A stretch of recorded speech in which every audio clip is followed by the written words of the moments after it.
Hey guys, Matthew here from the YouTube channel. I recently picked up a Savage Mark II FVSR and I thought I would share some of my thoughts on it.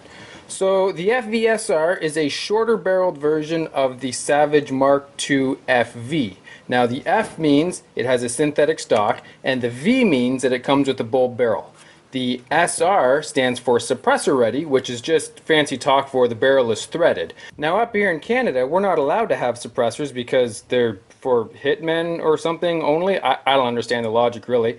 But a lot of people have been putting muzzle devices on, like just a flash hider, or in this case I've got a linear muzzle brake. Now this linear muzzle brake was custom made for me by a really cool listener of the show that I help co-host, Slam Fire Radio, which is a pro-gun podcast.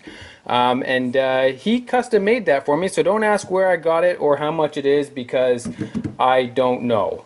Anyway, thank you to Philip H. for making that for me. Very much appreciated.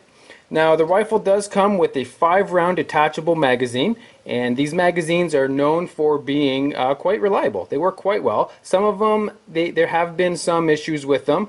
Mine actually did have a small issue with it. When I put in 5 rounds, it wouldn't seat in a closed bolt. So what I did was I took the follower and I just took a little bit of the material off the bottom of the follower leg there, and now it holds 5 no problem and seats in a closed bolt. So the barrel is 16.5 inches long, and it is a straight taper, which means, I guess, no taper, 0.8 inches. So it's a 0.8 inch bull barrel, and it's fluted. And as you can see here, the flutes are kind of thin. They don't probably actually do anything except make the rifle look a little cooler, so that's all they do. But I do like them, so it adds a certain aesthetic appeal to the rifle. The rifle also comes with an oversized kind of tactical bolt handle, as you can see here. Personally, I find it a little large and a little in the way, especially whenever I'm casing and uncasing the firearm. It kind of sticks out quite a ways, but it does make it quite easy to get a hold of.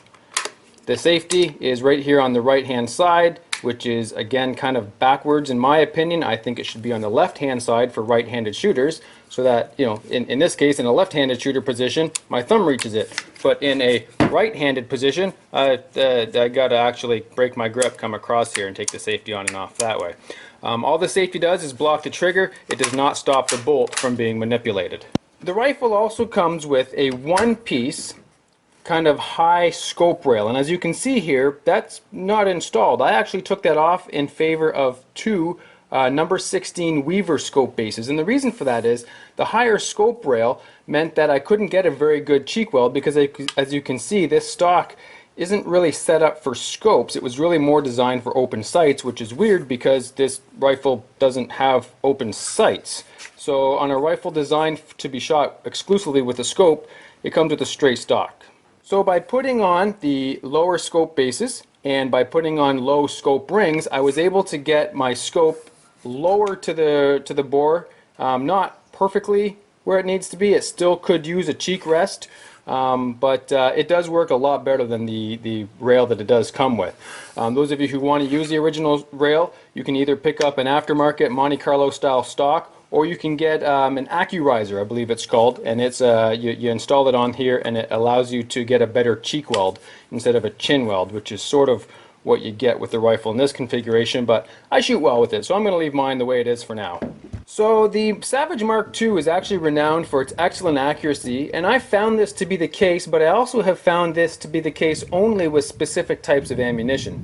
The rifle seems to prefer wax-lubed lead bullets. The copper-washed ones don't seem to perform at all out of this rifle, giving me groups in excess of 2 inches at 50 yards. I found so far that it prefers CCI standard velocity ammo. Unfortunately, that ammo is really quite rare where I live, so I've had to look for an alternative. And after trying an entire multitude of different ammo brands and types, I found that CCI Blazer seems to produce decent results. As you can see from this target here, at 50 yards, the CCI Blazer is giving me an average of 0.75 inches, so 3/4 of an inch at 50 yards, which I think is acceptable accuracy out of a .22 rifle. I would be much happier with a 1/2 inch, which is of course 1 MOA, but with the type of ammo that I'm using, sort of a lower grade ammo, I really can't expect much better. So just for fun, I shot some groups with some higher end ammunition. So here we have some RWS target rifle, and we can see here it grouped at 50 yards at 0.7 inches.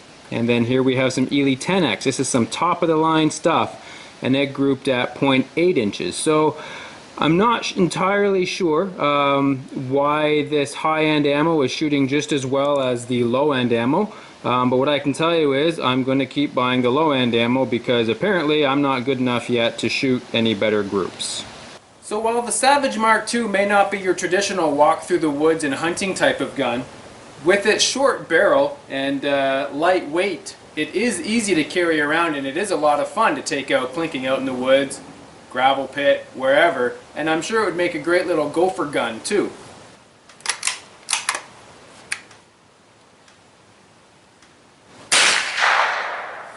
So overall, I'm quite pleased with the rifle. If you're looking for something lightweight, compact, accurate, reliable, easy to use, the Savage Mark II FVSR may be exactly what you're looking for.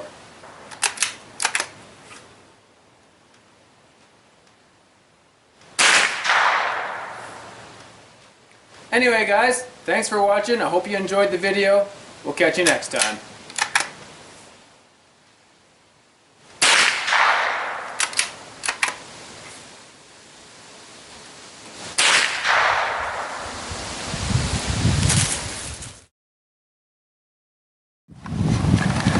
So I was shooting just for fun after I was done that video, and this is a group that I shot with my Marlin 795. So we're looking at under an inch still, probably 0.8 I would say, maybe 0.9, but it looks closer to 0.8 to me. And then just to make sure I wasn't screwing around, there's another group there, and we're looking at just over a ½ inch, probably 0.6. So my Marlin 795 is actually just as accurate as my Savage Mark II with cheap bulk pack white box Winchester 555 ammo. So I guess there really is something to be said for that micro groove rifling in those Marlin rifles. You can see why I'm such a fan.